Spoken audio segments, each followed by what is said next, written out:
Just text, I know it's a toss up, but I hate the fact that we lost touch. Ayy, the Uber pulling up on call. Tell me, is you trying to fall through? I'ma leave it up to you. Hey guys, this is Jerica. Welcome back to my channel. So today I decided that I was going to do I decided that I was going to do a video about my breastfeeding journey. We are 15 months in, you guys, and it's been a journey. So I just wanted to talk about the things they don't tell you about breastfeeding, like how my journey has been. And yeah, so if you're new here, welcome. My name is Jerika. I do beauty, fashion, lifestyle, motherhood content, and this is just going to be something, I guess, in the lifestyle motherhood category, because breastfeeding is motherhood, basically.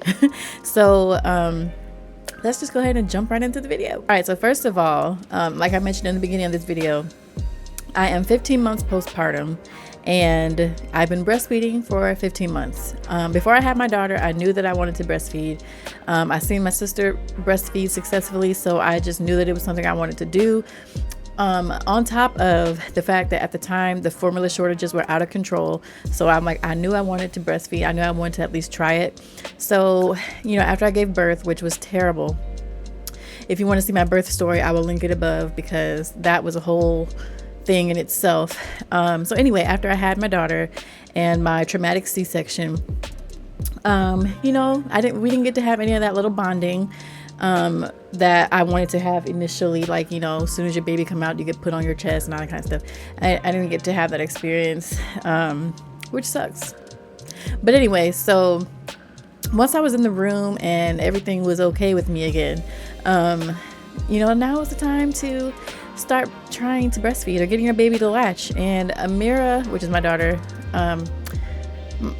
first of all, let me just say, like, my nipples were weird, and I didn't even know this was a thing, but you can have flat nipples and you can have inverted nipples. So I feel like I have flat nipples, so she would just get on my boob and just bob like a little bobblehead, and she just did not know what to do. Like, most babies just find the boob and they just latch automatically with a little bit of help, but she could not latch because there was nothing to latch onto. Okay, so she was confused. I was confused. So the lactation lady came in. She gave me one of these it's like a little pump or whatever. You put on your boob and it like pushes your nipple out. It's like a suction thing. It suctions your nipple and pulls it out, and you leave it on your boob for a little while so that your nipple will stay out, and then the baby can get on and latch. So using that little suction thing kind of hurt, but it did bring my nipple out enough to where she could latch on too. So that's what I had to do a lot in the beginning. And I also started pumping right away to get the colostrum and all that kind of stuff that they say babies need.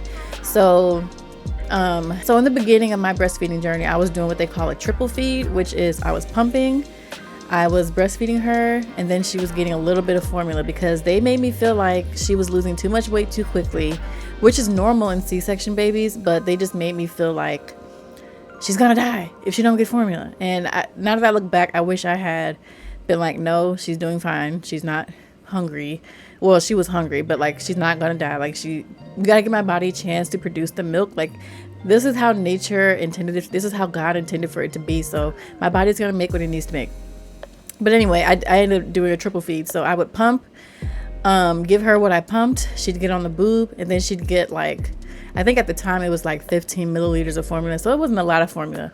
But it was enough to keep her full and comfortable until my milk came in a lot more. So that's what I had to do. And I think I did that for like 2 weeks. And I was pumping faithfully. Like, I would have her on the boob. But see, in the beginning, I didn't really know what I was doing. So she would literally be on the boob for like an hour. And I remember the nurse saying that she don't have to be on there that long. But I'm like, well, if she's not on here this long, she ain't getting no food. So I was so worried about her not getting enough milk that I kept her on my boob for so long. And my nipples were so like raw. And so once we got past the triple feeding section, like the first 2 weeks, then I dropped the formula altogether, because my body was making enough milk for her to, just have breast milk. So that was good.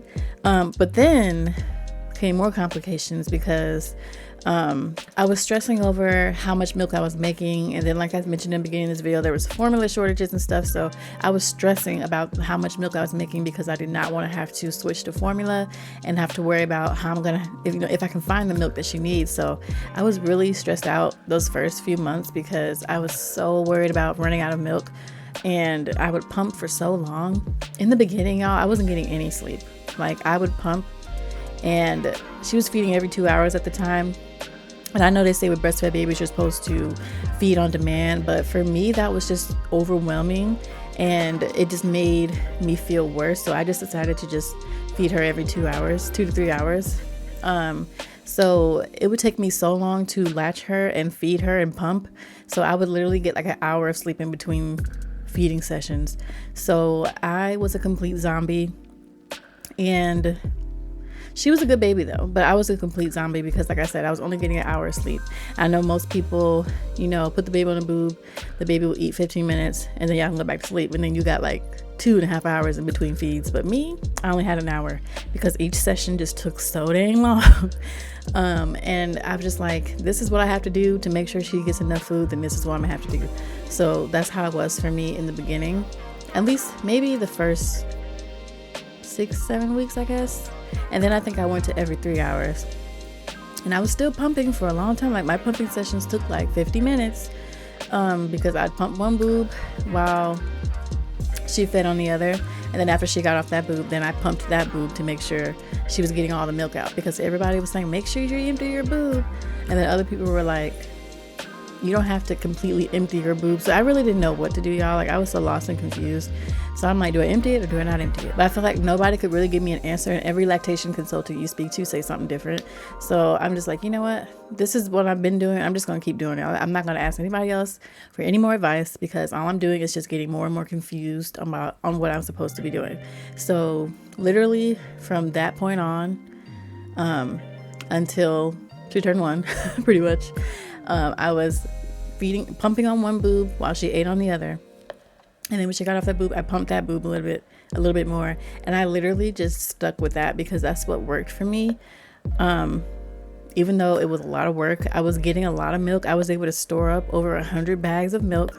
And I'm so glad about that, because after, I'm trying to think like when I started using them freezer bags, because at some point between I think 8 months, my milk supply decreased because she was starting to eat solids. No, it was 9 months.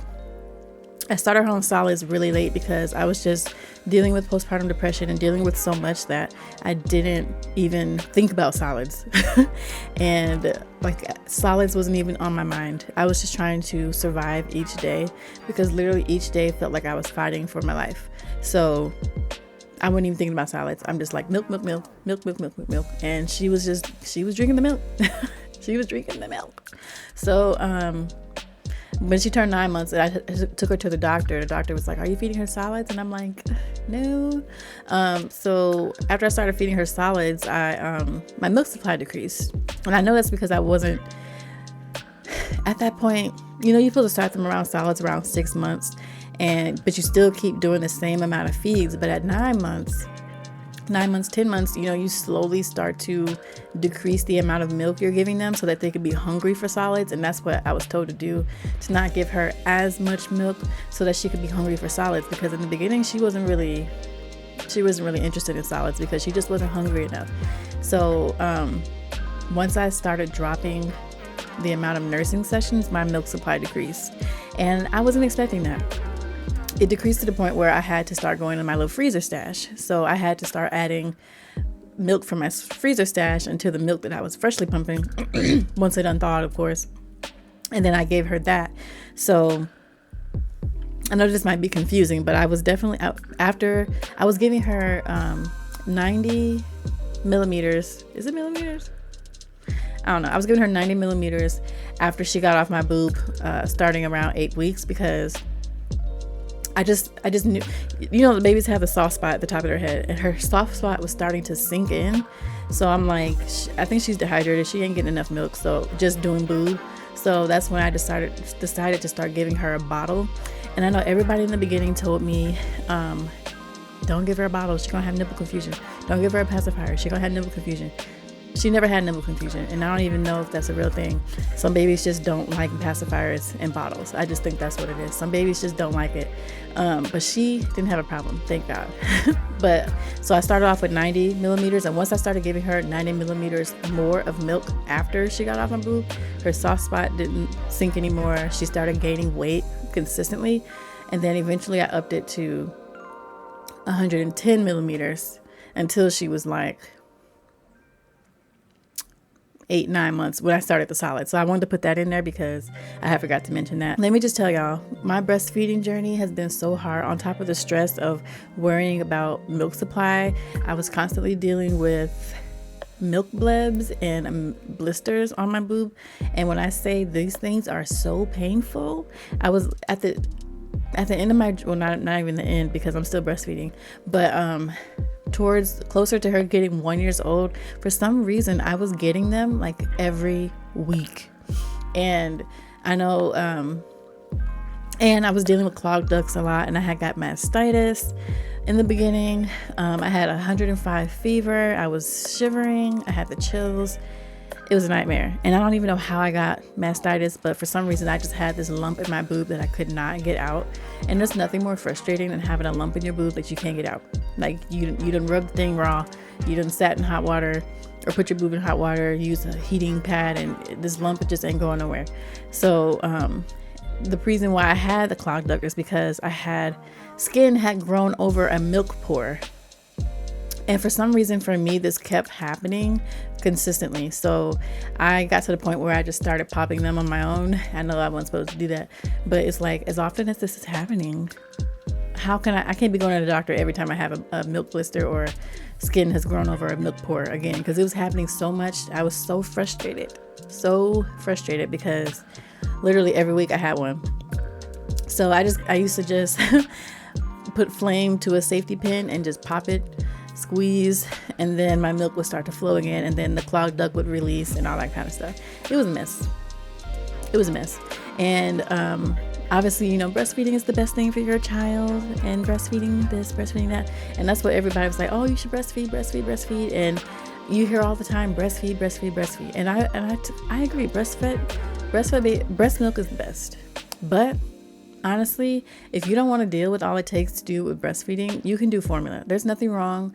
You're not a good or a bad mom if you choose to not breastfeed your baby. And you're not a better mom because you choose to breastfeed your baby. As long as the baby is fed and healthy, that's all that matters. And I wish at the time I had really thought about that, because I think breastfeeding really contributed to my postpartum depression. It really made it like 50 times worse because of the stress and worry of getting these clogged ducts, getting these milk blebs, having enough supply, on top of having to feed around the clock, to the point where I was literally in the house every day because I'm like, I'm not taking this pump everywhere I go. I'm not dealing with having to keep stopping every 2.5 to 3 hours to go pump. Eventually I did get like the wireless pumps that you put on your boob, but after a while those started to feel like they were chewing on my nipples, so I stopped using those. So it was just so much, and I was just like, I can't deal with the fact of having to worry about pumping everywhere I go. So I just didn't go anywhere, and that also didn't help with my postpartum depression. So breastfeeding is great, but it is not what it's all cracked up to be. It's I feel like for me it was more cons than pros. For me, the only pros was it was breast milk for my baby, and there was a bonding experience, and I saved money on milk. That's it. The cons, I was constantly in pain. It made my postpartum depression worse. I was constantly feeding around the clock, and I feel like I had no freedom. I feel like I was tethered to like an outlet all the time. Like, there's more cons than pros for me. But I'm not making this to say don't breastfeed, but what I am saying is don't stress yourself out about it, and don't feel like you're a bad mom if you have to stop breastfeeding, or if you choose to stop breastfeeding for your mental health. Don't be like me. Don't be like me and put your mental health last because you're worried about milk and all that kind of stuff. You're worried if you're gonna be a bad mom if you go to formula and all that kind of stuff. Like, no one cares if you were formula fed or breastfed when you get older. None of that matters. Only that matters is if you're healthy or not. And There are healthy formula fed babies. I was a formula fed baby, and nobody asks you when you get older, ooh, you breastfed or formula fed, because it really don't matter. It really don't matter. Like the toxicity of it all, like when we were dealing with the formula shortages as we were, like the posts that I've seen on Facebook, women bashing other women because they couldn't breastfeed or they chose to not breastfeed. And I just I can't believe y'all are acting like this. As long as their babies are healthy, that's all that matters. And first of all, it ain't got nothing to do with you. So why do you care if someone chooses to breastfeed their child or not? And if someone has medical issues, because sometimes that's the thing too. Sometimes you can't breastfeed because of medical issues. So why are you bashing women who choose not to breastfeed or who can't breastfeed? I don't know why that's such a thing. I feel like breastfeeding is a luxury, and if you can do it, great. If you can't, you're still a great mom. You're still doing good in life. You don't need to put yourself down because of societal pressures and social media, especially on TikTok. Whew, those moms on TikTok. The TikTok mom shamers, they are a whole nother level. So I will link some things in the description bar that I feel like really helped me in my breastfeeding journey. I know that I still use the Spectra S2 pump. I really, really, really love that pump, even though it's not wireless. They do have a wireless one. So I think I'll link both of those because I really feel like those are good pumps. I also had a handheld manual pump that I used for a little while, along with the wireless pumps that I eventually stopped using because I think I had just ordered the wrong size flange, however you say that. And then the inverter pump, the nipple inverter pump, that helped me so much in the beginning. So much, because I don't think she could have latched without it. And nipple shields, which I still use to this day. And I regret that because I used the nipple shield for so long to the point where now she don't want to eat on my boob without it. When she feels my nipple without it, she's just like, what is that? What is that? Okay, y'all, I apologize about that. One of my lights just died. It was a wireless light, so it was bound to die eventually. But anyway, as I was saying, I don't even know what I was saying. Oh, I said the nipple shield. I used it for too long, and now she doesn't eat on the boob without the nipple shield. So if you're going to use one of those, I think you should start getting rid of them. Once your baby develops a good latch, just get rid of it, because if you don't, you're going to be like me, 15 months, and your baby won't get on your boob without it. Another thing that helped me was these Lavy personal boob massager thingies. It's weird. They vibrate it and they get hot, so I would put those on my boob as well to help more milk flow, and that really helped my milk flow a lot. I still have them, but I don't use them anymore, obviously, because my milk supply is little to none right now, and that's fine because she's eating solids all day anyways. But I do like for her to still have breast milk, just to have it. I also use the lanolin oil, the lanolin cream, and I also use coconut oil on my boobs. Anytime before I pump, I put coconut oil on them because I just help the friction in the tube. So that is also an amazing thing to have if you are pumping and breastfeeding. Coconut oil is a lifesaver. But I think that's pretty much it. So that's been my breastfeeding journey. It hasn't been pretty for me. Sometimes I wish that I had the experience that my sister had, because she would just pop her baby on a boob, feed him, and he's good to go. It was not like that for me. I wish I was just able to just put her on the boob and go on about my day. But it wasn't like that for me, because she wasn't getting enough milk that way. I don't know. I don't know what it was with her latching, but it just wasn't good. And it just wasn't working for us. I don't know.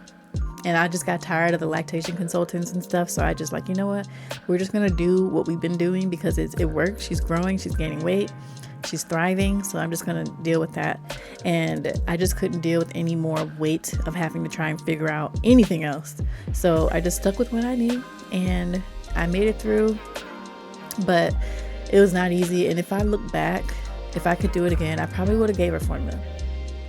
Only because, like I said, my mental health was suffering, and I forced myself to continue to do it because I felt like I was giving up on her if I didn't breastfeed her. So I think I put that pressure on myself. It wasn't anybody else, because everybody else was like, you can give her formula, it's okay. But for some reason, something just would not let me give up. And I don't know if that's a good thing or a bad thing, because I put this pressure on myself that was not necessary. And it didn't do me any good. It actually made things worse. So that's why I'm like, ladies, if you don't want to breastfeed, don't feel bad. Don't let anybody make you feel bad if you want to do formula. It's okay. Formula is formula. It's food. Your baby will be happy and healthy and fed, and then you can move on with your life. You can have freedom. Other people can feed them. You won't be tied to a pump. So hopefully nobody takes that the wrong way, because when you post stuff on social media, it could go either way. People could say something, like make it seem like you're saying something you're not saying. So I just want to put that disclaimer out there. I'm not saying you shouldn't breastfeed, but I'm saying if you're struggling and you're feeling like a bad mom, don't force yourself to stick with it if it's affecting your mental health. There we go. That's what I'm saying. That's it for this video, y'all. I'm not going to make this video 20 hours long. It's already about 20 minutes, and I didn't even want it to be that long, but there was just so much information on top of a little bit of rambling that I did. So I just want to make sure, I just wanted to talk about my journey, because we're still going strong. I'm still breastfeeding her. She's 15 months old. Even though I only get like 2 ounces of milk when I pump now, it's fine. She's on whole milk now too anyway, so it's not really like a deal breaker. But I'm proud of me. I'm proud that I stuck with it. I'm proud that I didn't give up. And I don't know if I were to ever have another child, which at this point in my life, I feel like that's a major no. But if, and that's the biggest if of life, I don't know if I would force myself to do what I did this first time. I would just be like, you know what, formula it is. But that is it for this video, you guys. So if you guys like this video, I hope you guys thumbs up and subscribe, and don't forget to follow me on my Instagram at Jerikasyncere, and check out my blog at www.jerikasyncere.com. And that is it for this video, you guys. So I thank you so much for watching, and have a good day.